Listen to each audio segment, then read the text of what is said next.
Well, thank you, everyone. And today is a good day to be a Tule Elk.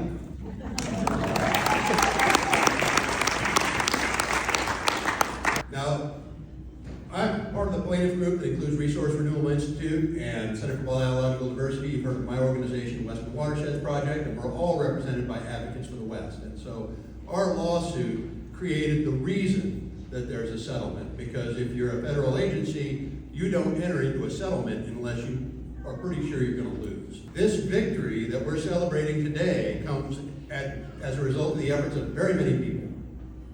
If you hold water for Tule Elk when they were dying of thirst, this is your victory. You helped test the water in Point Reyes National Seashore to prove that, beyond a shadow of a doubt, water quality levels were much, much worse than allowable under the Clean Water Act. This is your victory. If you attended a protest, or spoke at an event, or showed up at your elected official's town hall meeting to hold him accountable, this is your victory. If you were a filmmaker or a photographer who documented the beauty of Point Reyes National Seashore or the devastation of what was occurring out there, this is your victory.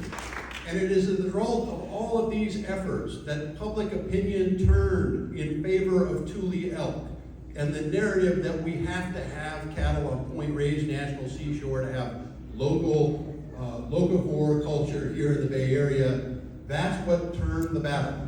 And when the comments were counted and 91.7% of the people who commented said Tule Elk, not cattle, that's when the worm turned. And so everyone who wrote a comment, this is your victory. I also cannot say enough about the Coast Miwok who have stood up in favor of the Tule Elk, in favor of restoring Point Reyes National Seashore, and through the settlement, Great Rancheria gets a voice in how the seashore is managed. The Coast Miwok themselves don't necessarily get a voice in that process, only the federally recognized tribe. So to me, that is unfinished business that needs to be addressed as well. We have done a great measure of work today. It is a big day for Point Reyes National Seashore. Jim Cota said it was 80% of the loaf. I'm going to say it's half a loaf, but let's make sure we secure that half a loaf, and then let's keep working until the Tule Elk aren't just free throughout Point Reyes National Seashore, but free throughout Golden Gate National Recreation Area and free throughout all of Northern California.